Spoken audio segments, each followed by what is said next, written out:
আসসালামু আলাইকুম। আমরা যারা সেলসে কাজ করি তাদেরকে সবসময় মনে রাখতে হবে আমাদের রিটেল কাস্টমার বেশি বেশি তৈরি করতে হবে।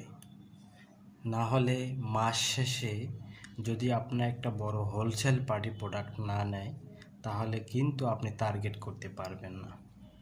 তাই সেলসে এই জিনিসটা মনে রাখতে হবে আপনাকে যে কোনো পার্টির বিকল্প পার্টি তৈরি রাখতে হবে, অথবা আপনাকে মার্কেট ভিজিটে সবসময় আপনার সেলস মাসিক টার্গেট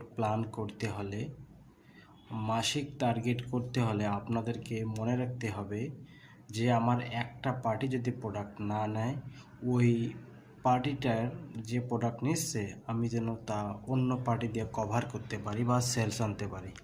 সেলসে এই বিষয়টা সবার মনে রাখা দরকার, না হলে মাস শেষে আমরা টার্গেট করতে পারবো না। ঠিক আছে। আর একটা বিষয় হলো আমাদের শুরু থেকে সেলস করতে হবে, বেশি বেশি মার্কেট ভিজিট করতে হবে। যারা রিটেল বিজনেস করে, যারা আমরা মার্কেটে কাজ করি, তাদের সর্বনিম্ন দিন 40টা থেকে 50টা ইনভয়েস করা লাগবে। নতুন নতুন মার্কেট তৈরি করতে হবে, নতুন নতুন পার্টি তৈরি করতে হবে।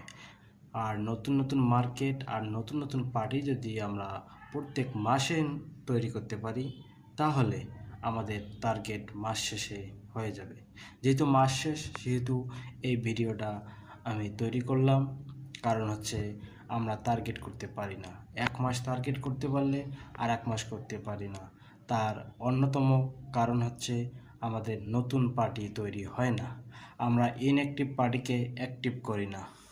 তাই টার্গেট করতে হলে আমাদের মনে রাখতে হবে নতুন নতুন পার্টি তৈরি করতে হবে, প্লাস ইনঅ্যাক্টিভ পার্টিকে অ্যাক্টিভ করতে হবে, আমাদের প্রোডাক্ট ভ্যালু বাড়াইতে হবে, আমাদের ইনভয়েসে প্রোডাক্টের ক্যাটাগরি বাড়াইতে হবে। তাহলে আমরা মাস শেষে টার্গেট করতে পারবো।